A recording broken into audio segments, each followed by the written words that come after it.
मौलवाद लिबाजात अमर रहे।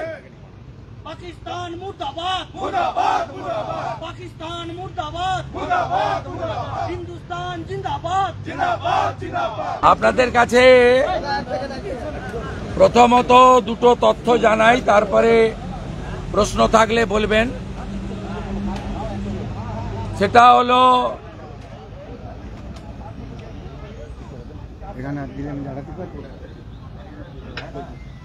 শামসেরগঞ্জে এবং ধুলিয়ানে দাঙ্গা লাগানোর পরে ফরাক্কার একজন ঠিকাদার নাম বরকত আলী,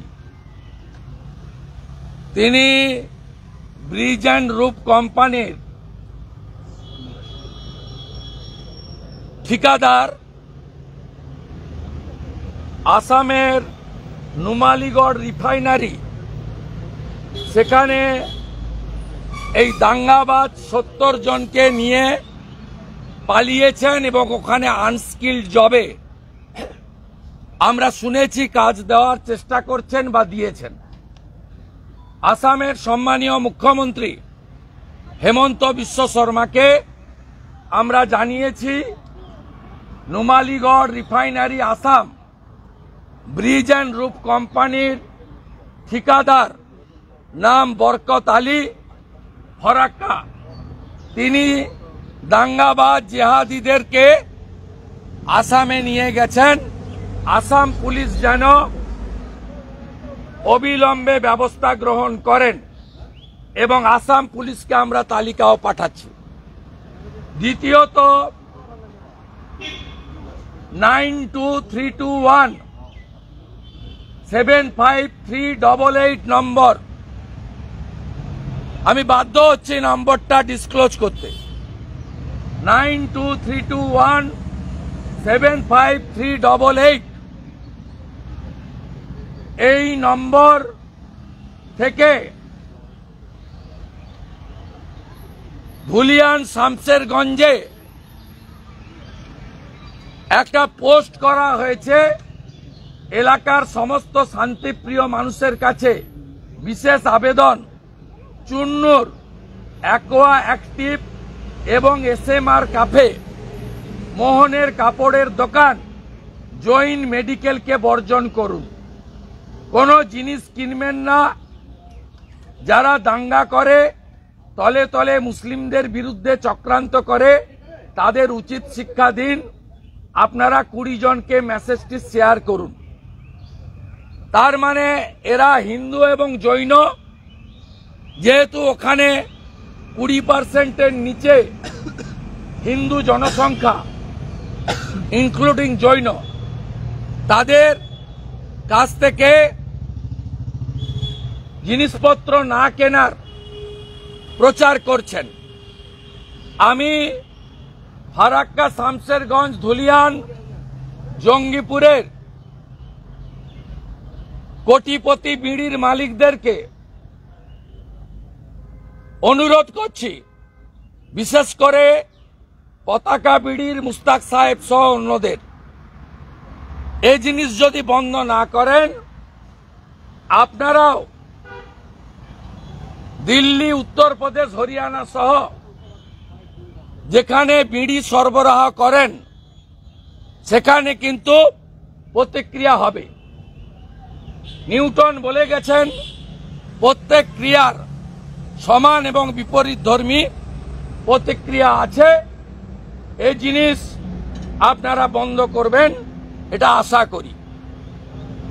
লাস্ট 26 জনকে খুন করেছে, তার মধ্যে 25 জন সনাতনী হিন্দু বলে, যা মৃত পরিবারগুলি ইতিমধ্যে অন্য রাজ্যও বলেছে, পশ্চিমবঙ্গেও কালকে এয়ারপোর্টে দেখেছেন।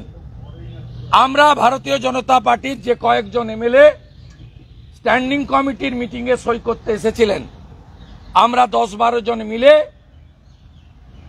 অত্যাচারী জঙ্গিদের আঁতুড় ঘর, জঙ্গিদের অস্ত্র অর্থ তুলে দেওয়া, পাকিস্তানের 26টা পতাকা এখানে শান্তিপূর্ণভাবে পুড়িয়ে আমরা ভারত মাতাকে বন্দন করলাম, সনাতনীদেরকে অমর শহীদদের শ্রদ্ধা জানালাম এবং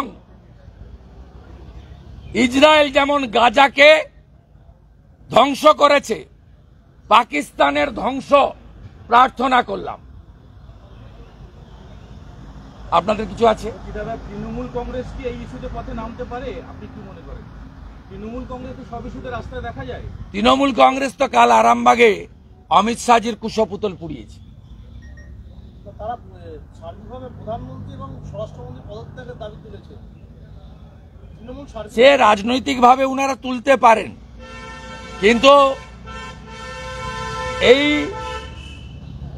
হত্যালীলা মুর্শিদাবাদ বলুন আর কাশ্মীরের পহলগাঁও বলুন, দুটোতেই কিন্তু আপনারা দেখেছেন হিন্দু নিধন হয়েছে এবং এই হিন্দু নিধন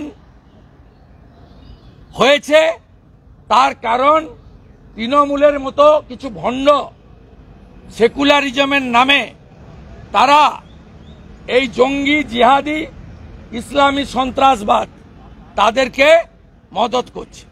তৃণমূল কংগ্রেস আজ বিকেলে তারা মিছিল করছেন উত্তর কলকাতাতে। আপনাদের এই যে বিভৎস ঘটনা, যেটা নারকীয় ঘটনা কাশ্মীরে ঘটেছে, আপনারাও তো পথে নামবেন? আমি তো পথে নেমেই আছি। কালকে মৌলালি থেকে শিয়ালদা তো আমি মিছিল করেছি, সবাই করছে, আমি একা কেন, ওটা ভারত করছে। একটু আগেই বিজেপির এমএলএরা 26টা পাকিস্তানের পতাকা পুড়িয়েছে। এই পরিবারগুলোর পাশে কিভাবে থাকবেন? এর জন্য ভারত সরকার আছে, তারা করছেন। আমরা আমাদের পক্ষ থেকেও যা করার করছি। তারা যে ধরনের সহযোগিতা চাইবেন সেই ধরনের সহযোগিতা অন্তত আমরা বাংলার 3টি শহীদ পরিবারকে করব।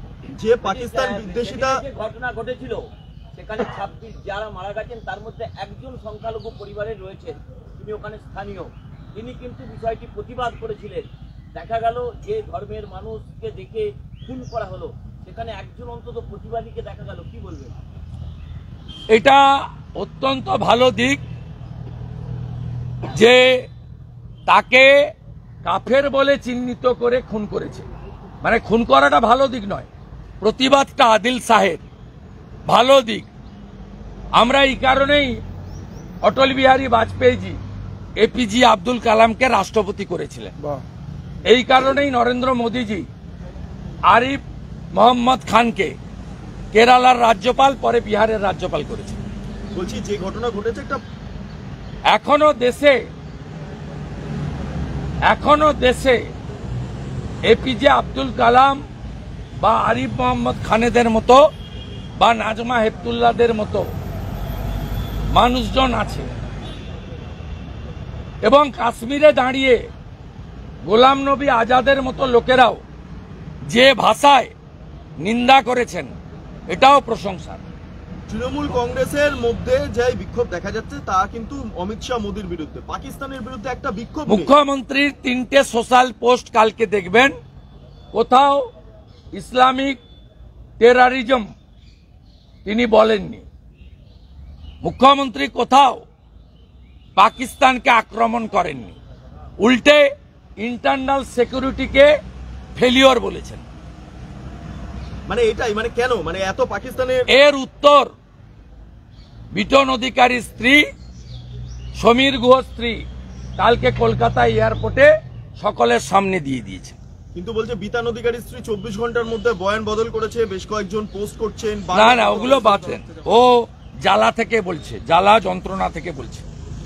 আমি একটু বিটন অধিকারীর বাড়িতে যাচ্ছি। গতকাল আমরা দেখলাম যে কেন্দ্র সরকার একগুচ্ছ নির্দেশিকা নিয়েছে পাকিস্তান সম্পর্কে, কি বলতে? হ্যাঁ, কালকে কেন্দ্র সরকার প্রশাসনিক সিদ্ধান্ত নিয়ে আমরা বদলা চাই, আমরা বদলা চাই। আমরা 26-এর বদলে 260টা মুন্ডু চাই। আমরা চাই গাজার মতো পাকিস্তানকে ধূলিসাৎ করে দিক। মানে এই যে অর্থনৈতিক অবরোধ বা যা করেছে, শুরুটা ভালো হয়েছে। মোদিজির উপর ভরসা রাখুন, মোদি হ্যায় তো মুমকিন হ্যায়। শক্তিশালী প্রধানমন্ত্রী, উনি এর আগেও অন্দর ঘুষকে মারা, এবারেও ভিতরে ঢুকে ওদের সাইজ করবেন। গোটা বিশ্ব সম্প্রদায় মোদিজির পাশে এসে দাঁড়িয়েছেন। হাইকোর্ট আজকে 2 মিনিট নীরবতা পালন করলো হাইকোর্ট আজকে। অত্যন্ত praiseworthy. This is first time. গতকাল সুপ্রিম কোর্ট করেছে, আজকে হাইকোর্ট করেছে। Nation first.